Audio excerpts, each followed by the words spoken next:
Sur cette île que vous voyez actuellement à l'écran, en 1933, vous avez 6000 personnes qui vont être abandonnées sans nourriture ni abri. 13 semaines plus tard, plus des 2/3 sont déjà morts. Famine, violence, cannibalisme. Cet endroit se nomme l'île Nazino et c'est l'un des pires événements qui s'est produit durant le régime stalinien. Mais pour bien comprendre ce qui s'est passé, encore une fois, dans cette île absolument abominable, il faut comprendre le contexte historique. Oui, parce que l'année 33, elle va marquer une période cruciale dans l'histoire de l'Union soviétique. Le pays va traverser alors une crise majeure, qui est la conséquence directe des politiques radicales menées par Staline depuis la fin des années 20. Vous avez la collectivisation de l'agriculture lancée en 1929, qui va provoquer des bouleversements absolument considérables dans les campagnes soviétiques. Parce que c'est une politique qui visait à transformer l'agriculture traditionnelle en système de fermes collectives, les fameux kolkhozes, mais aussi en exploitation d'État, les sovkhozes. Tout ça s'est accompagné d'une répression absolument féroce contre les paysans plutôt riches, qu'on appelait les koulaks, qui étaient accusés de résister au processus de collectivisation. Évidemment, parce que les paysans qui généraient beaucoup d'argent, ils voulaient pas collectiviser leur agriculture puisqu'ils avaient beaucoup d'argent. Pour détruire cette classe sociale que sont les koulaks, donc les riches paysans, on va appeler ça une dékoulakisation. Eh bien, ça a entraîné justement la déportation de millions de paysans vers les régions les plus inhospitalières de l'URSS, principalement en Sibérie, mais aussi au Kazakhstan. Cette politique, elle s'est révélée absolument catastrophique, provoquant une désorganisation complète de la production agricole, en déclenchant notamment des famines absolument horribles, particulièrement en Ukraine, mais aussi au Kazakhstan, et évidemment beaucoup en Russie. Donc cette famine de 1932 à 1933, elle va causer la mort de plusieurs millions de personnes, et elle constitue le contexte direct dans lequel s'inscrit cette tragédie absolument abominable dont on va parler aujourd'hui, l'île de Nazino. Parallèlement à tous ces bouleversements dans la campagne de l'URSS, eh bien l'URSS va connaître un processus d'industrialisation accélérée dans le cadre des premiers plans quinquennals, tout ça de 1928 à 1932. Cette fameuse industrialisation, elle va connaître en même temps un exode rural. Les gens vont partir des campagnes pour aller vers les villes, le fameux exode rural. Cours d'histoire 6ème 2. Les paysans, en fait, ils vont fuir la collectivisation et la famine et se diriger vers les villes en quête de meilleures conditions de vie. Cet afflux qui est plutôt incontrôlé des populations rurales vers les centres urbain, il va inquiéter les autorités soviétiques. Ils vont voir dans cette arrivée massive de paysans dans les villes une déstabilisation potentielle des ressources justement des villes. Face à cette situation, Staline il va décider de mettre en place un nettoyage, notamment un nettoyage des grandes villes soviétiques. C'est comme ça qu'il l'appellera. Ils vont mettre en place des systèmes un peu étranges comme un passeport pour les résidents des grandes villes. Vous avez un passeport spécifique à votre ville. Cette mesure, elle est présentée comme un moyen de moderniser l'administration, mais elle vise en réalité à contrôler évidemment les mouvements de population, mais aussi à expulser des centres urbains tous ceux qui ne correspondaient pas à l'idéal du travailleur socialiste. Parce que je vous rappelle que les paysans qui arrivent de la campagne, c'est des mecs qui ont fui ce côté mise en commun de tous les biens. En fait, ils allaient à la ville pour espérer pouvoir vivre de leur activité solo. Alors l'objectif officiel de cette fameuse campagne de passeportisation, comme ils diront, mise en place de ces passeports, eh bien elle est relativement explicite. Nettoyer Moscou, Leningrad, mais aussi les autres centres urbains de l'URSS, des éléments superflus, je cite, attention c'est une citation, non liés à la production ou au travail administratif, ainsi que les koulaks, donc ces fameux paysans un peu riches, mais aussi les criminels et autres éléments antisociaux et socialement dangereux. On fait un peu de tri. Les personnes visées par cette politique sont diverses, des anciens commerçants, des négociants, des paysans ayant fui cette fameuse famine des campagnes, mais aussi des petits délinquants, des chômeurs, des sans-abri, et plus généralement, tous ceux qui ne rentrent pas dans le moule du prolétariat industriel, idéalisé par l'idéologie soviétique. À noter qu'ils appellent cette partie de la population des éléments socialement nuisibles. Texto, il n'y a pas de filtre, vraiment, on dit les choses. Elle va se voir refuser, évidemment, l'attribution de passeports intérieurs, évidemment, puisqu'ils veulent les foutre dehors. Et donc, si vous n'avez pas de passeport dans ces villes où le passeport devient obligatoire, vous pouvez vous faire, tout simplement,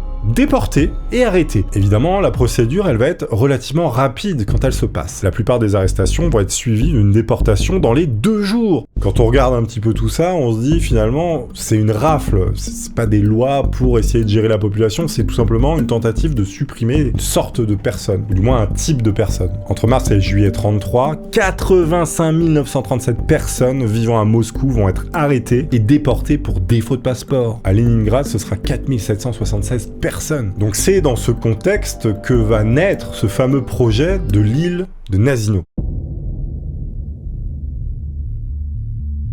En février 1933, Gunrich Jagoda, qui est le chef de l'OGPU, qui est la police politique, et vous avez Matiev Berman, directeur du système concentrationnaire du Goulag, qui ont proposé à Staline un plan ambitieux de colonisation des territoires vierges, notamment de Sibérie et du Kazakhstan. Et donc ce plan prévoit de déporter 2 millions de personnes vers ces régions complètement isolées, où elles seraient finalement chargées de mettre en valeur plus d'1 million d'hectares de terres vierges, et elles devraient devenir autosuffisantes dans un délai de 2 ans. En gros, ils envoient des gens qu'ils aiment pas trop dans un endroit horrible pour terraformer en quelque sorte, et que ça devienne vivable. Alors ce projet s'inscrit dans cette fameuse logique des déportations massives de Kulaks, qui est organisée au cours des 3 années précédentes. Mais il va présenter une différence majeure. On va se dire, tiens, si on en faisait finalement quelque chose d'intéressant. Et le plan, il va être approuvé par le Conseil des commissaires du peuple le 11 mars 1933. Alors, le plan initial, il visait plusieurs catégories de population. Les fameux Kulaks, donc ces paysans et habitants des régions agricoles des territoires occidentaux de l'URSS, notamment de République socialiste soviétique d'Ukraine, et les régions de Terre Noire et de la République socialiste fédérative soviétique de Russie. En fait, dans la réalité, la majorité des déportés seront des moscovites, du moins des gens qui sont arrivés à Moscou. Ils n'ont pas le temps de rester trop longtemps. Mais aussi des gens de Leningrad et d'autres villes qui n'avaient pas réussi à obtenir de passeport intérieur. Le plan de Jagoda et Berman va reposer sur une vision utopique et irréaliste de la colonisation. Il suppose que des populations urbaines, souvent sans expérience agricole, pourront rapidement s'adapter aux conditions extrêmes de la Sibérie et développer une agriculture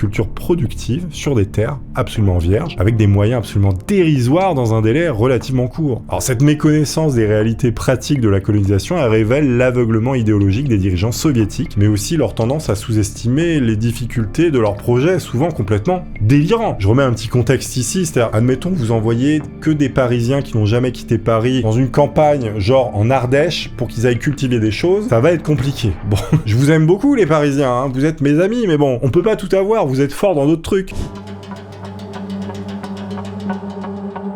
Alors la mise en œuvre du plan de déportation, il va commencer par une vaste opération d'arrestation dans les principales villes soviétiques, comme on l'a vu. Les autorités vont finalement procéder à des rafles systématiques qui ciblent toutes les personnes dépourvues de ce fameux passeport. Vous avez plein de témoignages évidemment qui vont corroborer ces arrestations, notamment le rapport de Vassili Arnesenfech Velitcho, pardon j'arrive pas à le dire, qui est responsable du parti communiste dans le district de Narim. Vous avez des témoignages qui vont révéler la dimension absurde et tragique de cette opération. Parmi les personnes arrêtées vont figurer des travailleurs modèles, des membres du Parti communiste, mais aussi des employés dévoués qui ont tout simplement été arrêtés par erreur. C'est-à-dire que les mecs se plantaient et envoyaient des mecs de leur parti, quoi, qui avaient rien demandé. C'était tellement mal fait qu'ils envoyaient des copains au goulag. Vous avez par exemple le cas de Novolovinov, qui est un conducteur aux usines compresseurs de Moscou, qui a été récompensé 3 fois pour son travail. Il va être arrêté alors qu'il sortait fumer tout simplement une clope, pendant que sa femme se préparait pour aller au cinéma. On l'a vu, on s'est dit, bon, lui... on l'envoie. Voilà, il n'y avait pas eu d'enquête. Vous avez également l'histoire d'une vieille femme qui s'appelle Gouzeva. C'est l'épouse d'un vieux communiste, chef de gare depuis 23 ans. Elle va être arrêtée alors qu'elle venait acheter un costume pour son mari et du pain. Vous avez également un gars qui s'appelle Zelenine Grigori qui devait aller se faire soigner à Moscou. Il venait d'une campagne un peu plus éloignée. Donc il n'avait pas de passeport, mais il avait un bon médical avec lui qui disait qu'il avait le droit d'aller à Moscou pour aller se faire soigner. Sauf que le mec va se faire tout simplement arrêter et déporter alors qu'il était là légitimement. Mais on va pas chercher plus loin, vous voyez. Donc c'est horrible. Tu viens prendre du Doliprane, tu finis en Sibérie. Vous avez également le cas de Vinogrodova, qui est un travailleur de Kolkov. Il va se rendre chez son frère, qui est le chef d'un département de milice à Moscou. Il va être arrêté tout simplement dès son arrivée à la gare, alors qu'il était un soutien au parti, quoi. Il y a un autre gars qui va voir un match de foot à Moscou, sauf qu'il oublie son passeport chez lui. Pareil, arrêté, déporté. Donc il y avait vraiment pas de vérification. Et encore pire, parce qu'il y a un type qui s'appelait Matiev IM. Il avait tout simplement son passeport qui était valide dans sa poche. Le gars se rendait à la boulangerie, il a été arrêté, déporté. Il avait un passeport, mais personne n'a vérifié. C'est pour vous dire que même les passeports ne servaient à rien quasiment. Alors ces exemples, parmi 22 cités dans les passeports de Velichko, ça montre que la majorité des personnes arrêtées n'étaient pas des éléments socialement nuisibles, mais tout simplement des citoyens ordinaires, souvent des travailleurs intégrés dans le système soviétique, qui étaient tout simplement victimes d'un système bureaucratique aveugle et d'une politique répressive discriminante. La police a voyé des mecs pas très riches dans la rue, elle s'est dit bon allez on l'arrête, on va faire du chiffre. Les trains transportant ce qu'on appelle les éléments déclassés vont quitter Moscou le 30 avril et Leningrad le 29 avril 1933. Ils vont arriver tous deux à Tomsk le 10 mai. Dans le train, le transport il est absolument horrible. Vous avez des rations alimentaires quotidiennes pendant le voyage qui se limitent à 300 grammes de pain par personne. 300 grammes de pain, je vous rappelle que ça fait pas beaucoup de calories, hein.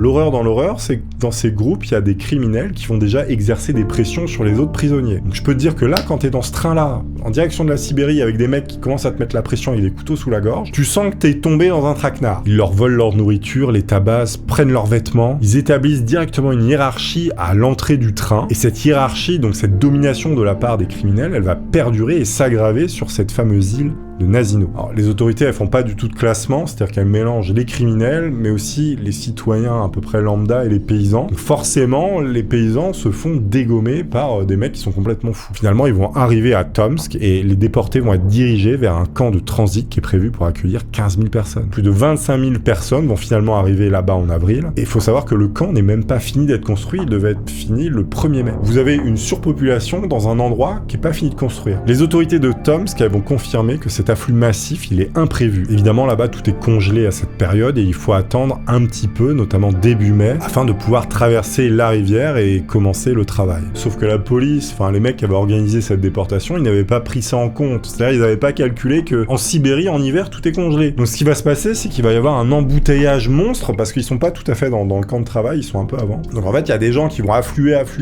Ça va pas s'arrêter et ça va être une surpopulation absolument horrible avec des maladies qui vont commencer à se développer. On n'arrive pas à fluidifier puisque tout est congelé, on peut pas traverser. Et seulement 2 nuits après leur arrivée, vous avez une émeute qui va éclater. Oui, parce que les déportés, ils réclament de l'eau potable, ils ont extrêmement soif. Finalement, les autorités vont prendre la décision d'envoyer une partie de cette population déportée qui commence à devenir dangereuse sur cette fameuse île de Nazino, qui est un endroit, mais extrêmement loin. Normalement, ils auraient jamais dû aller là-bas, ils avaient même pas la force pour y aller. Mais ils vont quand même les envoyer là-bas, pour désengorger. L'île de Nazino, elle mesure 3 km de long pour 500 mètres de large. Elle est située à 800 km au nord de Tomsk. Donc c'est pas du tout là où ils sont, c'est-à-dire qu'ils ont encore de la route à faire, 800 bornes. Ça représente à peu près le fait de traverser la France. Et il faut savoir que c'est pas 800 mètres de route, on est sur une région qui est totalement vide. Elle est seulement habitée par un petit nombre d'indigènes qu'on appelle les Ostiaks. L'île, elle va offrir l'avantage de l'éloignement maximal. Finalement, on comprend en les envoyant là-bas qu'ils veulent simplement se débarrasser des gens et c'est plus un moyen de les tuer. Et donc le 14 mai, vous avez 4 barges fluviales, initialement conçues pour le transport du bois, qui vont être chargées d'environ 5000 déportés. Cette reconversion d'embarcation de fret en transport de prisonniers, ça va révéler encore une fois l'improvisation, mais aussi le mépris pour les conditions humaines de transport. Là, on a bien compris que les mecs en avaient rien à cirer. Vous avez un tiers des déportés qui sont des criminels envoyés pour décongestionner les prisons. Et vous avez l'autre moitié qui sont des gens de Moscou et Leningrad, des gens à peu près lambda. Évidemment, ils vont commencer à voyager dans des conditions absolument abominables puisqu'ils auront seulement 200 grammes de pain par jour et par personne. Je vous rappelle que dans le train, quand ils sont arrivés, ils avaient 300 grammes par jour. Déjà, c'est pas beaucoup 300 grammes. Alors avec eux, il y a 20 tonnes de farine qui va être transportée, ce qui représente environ 4 kilos par personne. À noter que les barges ne contiennent aucune autre nourriture, c'est-à-dire que les mecs mangent de la farine. Aucun outil et aucun ustensile de cuisine ne sont présents. On les a vraiment foutus dans des canaux reconditionnés avec des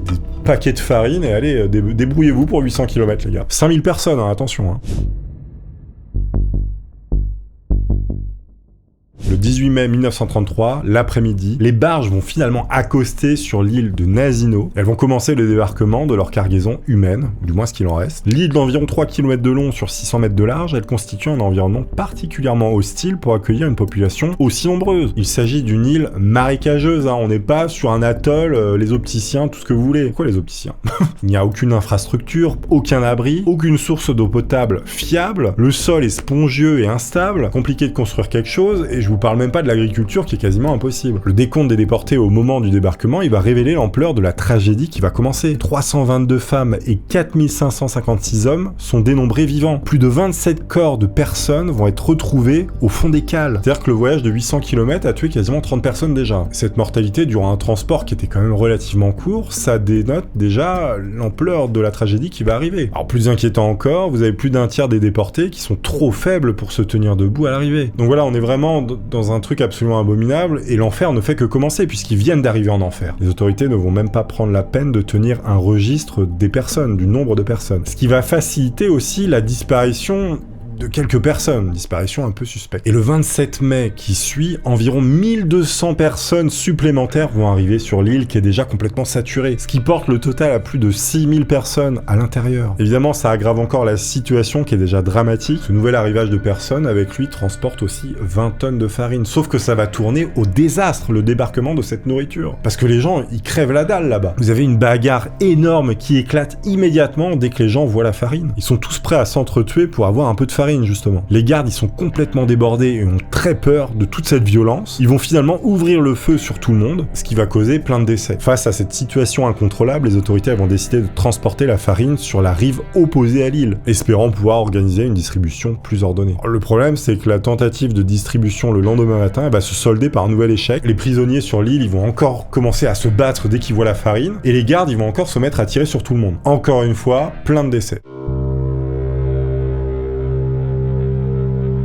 Les autorités, figurez-vous qu'elles vont désigner des brigadiers parmi les prisonniers. Le problème, c'est qu'elles sélectionnent des criminels. Et ils vont se dire, mais attendez, on n'arrive pas à distribuer la farine, ce qu'on va faire, c'est que nos brigadiers, donc ces criminels qui sont finalement des prisonniers qui ont été mis au statut de brigadier, eh bien ce sont eux qui vont faire la distribution de la farine. Pire idée du monde, c'est encore pire qu'avant, parce qu'ils vont profiter de leur position privilégiée pour s'approprier l'essentiel de la farine destinée à leur groupe. Ce qui va évidemment laisser les autres membres du groupe dans un état de famine aggravé. Évidemment, vous mettez des criminels en tant que chef, la farine, ils la gardent pour eux. Je veux dire, c'est logique. Chaque solution qu'ils essayaient de trouver, c'était pire qu'avant. C'est à ce moment-là que la hiérarchisation, elle va commencer à se mettre en place à l'intérieur même des groupes de prisonniers, parce que ceux qui ont la nourriture, notamment la farine, c'est ceux qui contrôlent tout. C'est-à-dire que si on veut pas te donner à manger, bah finalement tu calmes. Donc t'es vraiment à la botte du mec qui a le sac de farine. Donc tout va être basé sur la violence, l'intimidation et la peur. Les criminels les mieux organisés et les plus habitués à la violence, ils dominent rapidement les autres déportés. Faut savoir que sur l'île, il n'y a même pas de four à pain pour cuire la fameuse farine. Les déportés sont contraints de mélanger la farine avec de l'eau qui est croupie pour obtenir une bouillie qui consomme telle. Cette préparation rudimentaire, elle provoque rapidement des épidémies de dysenterie, ce qui affaiblit davantage une population déjà extrêmement fragile par le voyage, mais aussi par la pression qui est faite par les criminels qui dirigent tout. Évidemment, il y a une idée commune qui va naître dans la plupart de ces personnes qui vivent un enfer absolu, c'est quitter l'île. Et pour ça, ils vont construire des radeaux de fortune avec les maigres matériaux disponibles, espérant traverser ce fleuve et regagner la civilisation. Sauf que ces embarcations totalement improvisées, construites par des citadins sans expérience, je vous le rappelle, se révèlent complètement chaotiques et elles vont casser directement à peine mises dans l'eau. La plupart des radeaux vont se disloquer rapidement, entraînant la noyade de leurs occupants qui ne savent pas nager. Je vous rappelle qu'on est dans les années 1930, les gens ne savent pas nager. À ce moment-là, les gardes, ils vont organiser littéralement des parties de chasse contre ceux qui s'échappent, ceux qui tentent de s'échapper. C'est-à-dire que ça va devenir réellement un jeu d'aller chasser de l'humain. Ils vont traquer les gens et les abattre, je cite, comme des animaux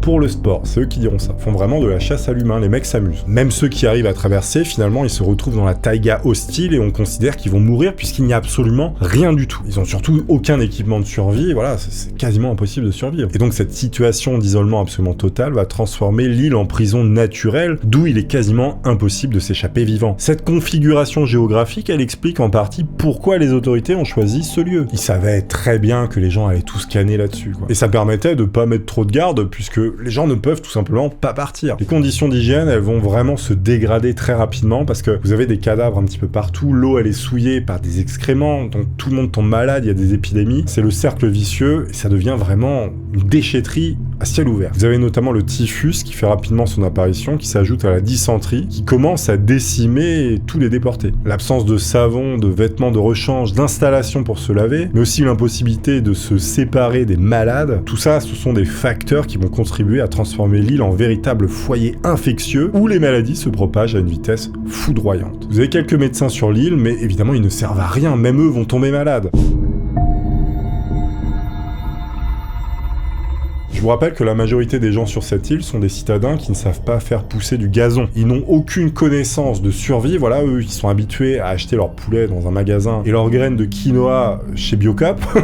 En gros, c'est ça, mais moi je suis un peu comme ça, hein. Moi, vous me foutez sur une île, c'est pareil, hein. Et donc, évidemment, dans ces conditions, la survie, elle est quasiment impossible. Faut savoir que beaucoup de gens mouraient quand il y avait ces fameux combats pour la nourriture, pour la farine ou pour de l'argent. Les gens qui mouraient durant un combat pour de la farine, sur eux, on récupérait les dents en or, les trucs comme ça. Tout objet de valeur devenait extrêmement intéressant et il n'y avait quasiment plus aucune limite à l'horreur pour arriver à ses fins. Vous avez également les gardiens eux-mêmes, hein, ceux qui faisaient partie des autorités, qui vont commencer à être des horreurs. Alors déjà, ils faisaient de la chasse à l'humain, ce qui est pas terrible, mais ils vont organiser un règne de terreur. Ils vont extorquer les gens déportés, les exécutent, tout ça pour des infractions mineures malgré leur empathie envers les gangs. Ils vont se mettre à exécuter tout le monde comme ça, sans réelle raison. Mais parce qu'en fait, les gardes qui étaient étaient sur place, ils voyaient dans cette situation la possibilité de s'enrichir un petit peu, sans avoir les autorités supérieures qui voient ce qu'ils font. Vous avez des documentations qui révèlent que tous les personnels de supervision, notamment 2 commandants et 50 gardes, étaient nouvellement recrutés et n'avaient ni chaussures ni uniforme. On envoyait des gardes en chaussettes, les gars. Les mecs n'avaient pas de veste ni de chaussures pour aller sur l'île, pour aller surveiller. C'était censé être les mecs qui surveillent. Évidemment, eux-mêmes vont tomber malades, vont avoir des gros problèmes, parce que quand t'es en Sibérie en chaussettes, c'est compliqué. La tragédie de Nazino, elle va atteindre son paroxysme quand les gens vont commencer à se manger entre eux, parce qu'ils n'ont plus que ça à manger. Le manque de nourriture à la fin du mois de mai va conduire au cannibalisme généralisé, au point que les déportés vont finalement se tuer entre eux juste pour se manger, hein. Ils vont pas manger les mecs qui meurent naturellement. Ils vont vraiment supprimer des gens pour les déguster. Le 21 mai, les 3 officiers de santé comptèrent 70 nouveaux décès, avec des signes de cannibalisme observés dans 5 cas. Cette statistique glaçante, elle ne représentait probablement que la partie émergée de l'iceberg, les médecins n'ayant pas la possibilité d'examiner systématiquement tous les corps dans ces conditions chaotiques, mais surtout, parfois,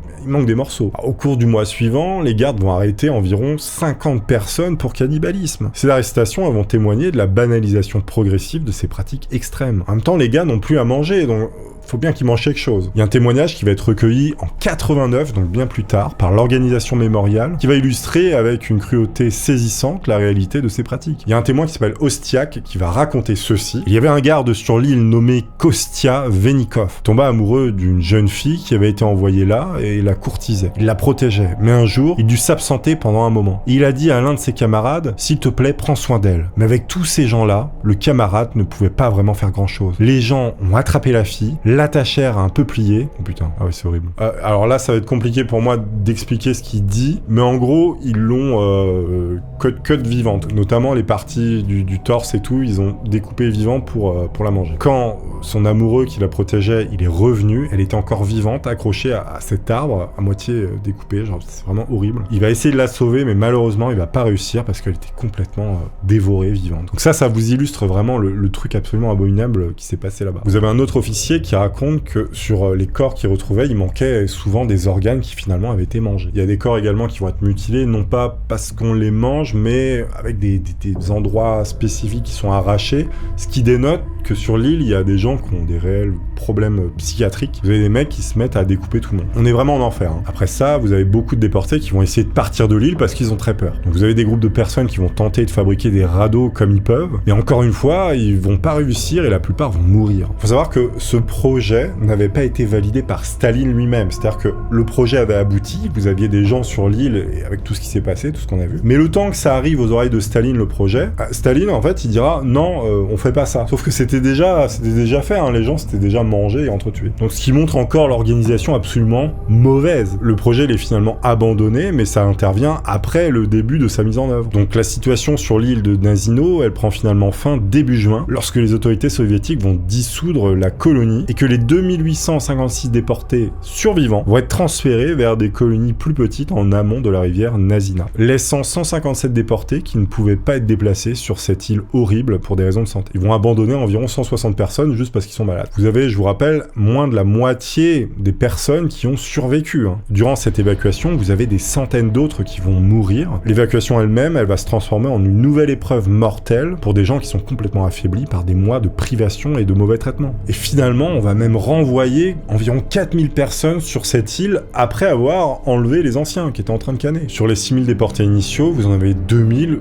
On ne sait pas ce qu'ils sont devenus, c'est-à-dire qu'ils ont disparu, on n'a jamais retrouvé leurs traces. Il y a un rapport absolument horrible qui va être envoyé à Staline qui cite que 6114 éléments périmés étaient arrivés sur l'île en mai 33, que 27 étaient morts durant le transport, qu'il n'y avait pas d'abri sur l'île, mais aussi aucune nourriture distribuée durant 4 jours. Le premier jour, 295 personnes enterrées dès le premier jour sur l'île. Tout ça c'est inscrit dans le rapport qui a été envoyé. Cet incident abominable, il va conduire tout simplement à l'arrêt de la colonisation à grande échelle de l'Union soviétique, mais aussi à la fin de l'utilisation de déportés issus d'éléments déclassés urbains, comme ils les appellent. Évidemment, ce qui s'est passé en 1933 sur cette île, ça va être un petit peu mis sous le tapis. Vous avez seulement un petit nombre de survivants et de responsables gouvernementaux, mais aussi de témoins oculaires qui connaissent la vérité et qui vont la répéter. Cette mise sous silence de la tragédie, elle s'inscrit dans la stratégie habituelle du régime, qui évidemment essaye de cacher un petit peu les trucs dégueulasses qu'ils ont fait. Et c'est seulement en 88 que l'affaire, elle va être révélée. Je vous rappelle, ça s'est passé en 1933. Et c'est qu'en 2002 que vous avez vraiment des documents qui vont commencer à être publiés sur ce qui s'est passé à Nasino. L'affaire de Nasino, ça demeure l'un des épisodes les plus sombres de l'histoire du XXe siècle. Cette tragédie, elle révèle les mécanismes implacables d'un système totalitaire qui est porté à son paroxysme. Ça illustre comment l'idéologie, elle peut conduire à la négation complète de la dignité humaine et transformer des responsables politiques en organisateurs de génocide, tout simplement. En Nasino, ça représente finalement une forme de meurtre par omission où les victimes étaient simplement abandonnées à leur sort et on savait très bien qu'elles allaient finir par mourir. Aujourd'hui, l'île, elle a été même renommée en île